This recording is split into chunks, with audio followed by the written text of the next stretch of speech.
Hi, how you doing today? Hey, how you doing? Dr. West. Yeah, I'm Kanye's cousin. What's your name? Mike. Mike. Okay. Nice to meet you, Mike. Hey, what's on your shirt, man? Trust no one. Trust no one. That's hot, yo. Mm-hmm. Can I get one of those? Yeah, maybe. Maybe? Okay. All right, so tell me, what's going on today? Well, I think I have genital herpes, doc. Genital herpes? Yeah. Why? Why do you say that? What's your signs or symptoms? Well, I mean, I don't have any signs or symptoms, but, and I have been tested. I was tested a year ago. It was negative. And I got tested again last week, and I was negative last week, but honestly, I just think the tests are fake. I think the doctors are giving the wrong results. You think so? Yeah. More than likely. How many sexual partners have you had? Well, only 3.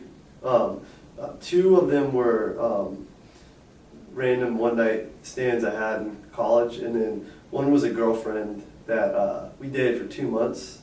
But I think she's the one who gave me my herpes because she was cheating on me when we were dating the whole time with my brother. Damn, that's crazy. Did you at least wear protection, man? Yeah, I mean, I wear protection every time. And, I mean, I had those tests, the one a year ago, and I don't have any symptoms. I had the one last week, and, I mean, I know that these tests say I don't have it, but I just don't trust these doctors, honestly. And I haven't even had sex in a year because I just don't trust anybody anymore with my body. Well, hey, this is a little too crazy for me, man. I'm gonna be right back. I need some help. What? I'm gonna be right back, man. Just hold tight.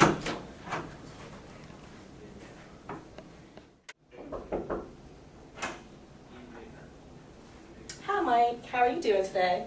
Good. Where's Dr. West? Dr. West actually had to go help another patient, so he sent me in here to help you. Why? I'm Brandy. Well, where's Dr. West? He went to go help another patient, but he's explained the situation to me, and I just want to kind of get the information from you myself. And so you've had 2 tests that have both come up negative? Yeah, I told him I had 2 negative tests. And you've had no sexual encounters since then? No, but you're not listening to me. I don't trust the test. I want another test today. Okay, is there a specific reason why you don't trust the test? Because Yeah. to me it seems like you're being a little bit paranoid. No, I'm not being paranoid. You understand? My girlfriend was cheating on me with my brother. Did you catch her in the act of cheating? It's besides the point. You're not listening to me. Okay, well, you're not listening to me. What I'm trying to tell you is I think you're just being a little bit paranoid. You've had 2 tests and they've both come up negative. No, you're not listening to me. I want another test. Okay, well, if I give you another test and it comes up negative, are you going to trust me or are you not going to trust me just like you didn't trust your other doctor? I mean, honestly, I don't trust any of you anymore. I don't trust any of you doctors. I mean, first I had Mr. West and who are you? Okay, well, if you don't trust me, then I don't really know what I can do for you. So I'm going to leave you here and you decide what you want to do. Are you serious?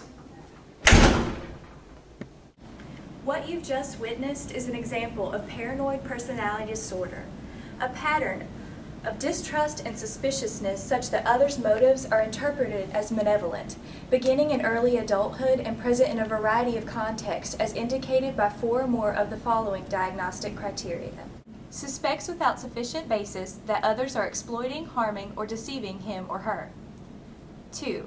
Is preoccupied with unjustified doubts about the loyalty or trustworthiness of friends or associates. 3. Is reluctant to confide in others because of unwarranted fear that the information will be used maliciously against him or her. 4. Reads hidden, demeaning, or threatening meanings into benign remarks and events. 5. Persistently bears grudges, is unforgiving of insults, injuries, or a slight. 6. Perceives attacks on his or her character or reputation that are not apparent to others and is quick to react angrily or to counterattack. 7.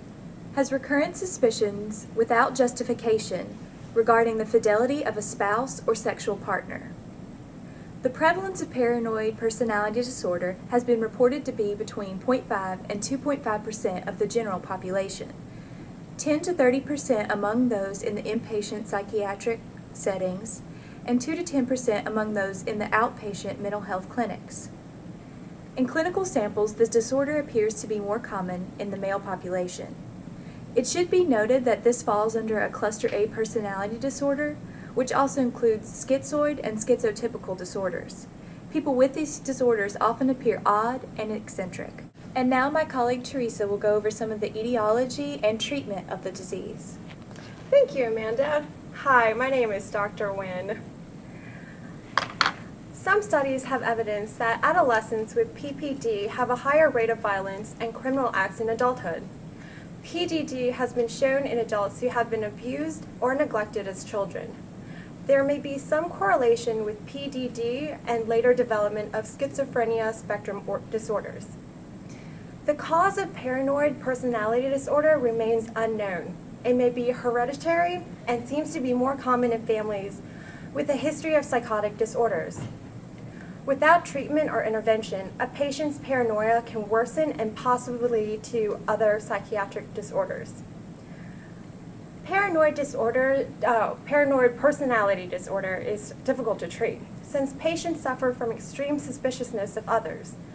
Persons with the disorder are not likely to seek treatment, so there's a lack of information and research on treatment of PPD.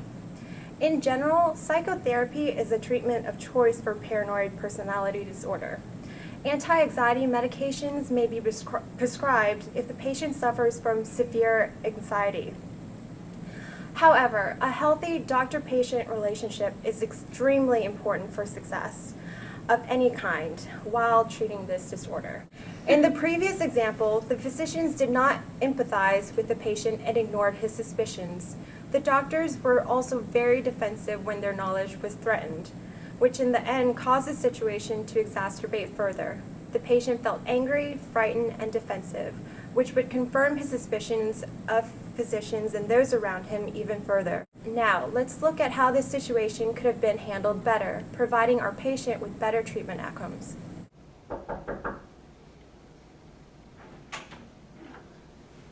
Hi, Mike. How are you doing today? Good. Where's Dr. West? He had to step out for a minute. My name is Rose, and he told me that you're concerned about an STD. Yeah, I am. Can you tell me about it, please? Well, like I told the other doctor, I think I have herpes. I mean, I've been tested twice and they're Okay. negative, but I don't trust the results, honestly. Okay, I understand that you're worried, so I'll go ahead and write down here to order you another test, but can I ask you a couple questions before we get you tested? Yeah, so we're gonna do another test today? Yes, we're going to order you another test. Yeah, sure. Okay. Can you tell me about your past relationships?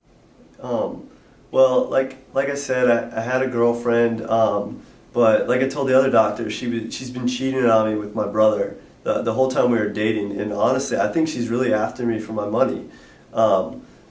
My dad, he's a dean of a pharmacy school in Hampton, so I come from a lot of money, and I'm just really worried that she has ulterior motives, which is why she's even dating me. So, did you ever catch her cheating on you or trying to steal your money? Well, not like directly, but she used to go out and study really late at night with like 2 different guys from her class, and that made me suspicious. And then one time she told me that my brother, she thought he was really funny, and like I don't know, my brother, he's always been really nice to me like throughout my whole life, and I think he's just doing that as a way to cover up what he's doing behind my back.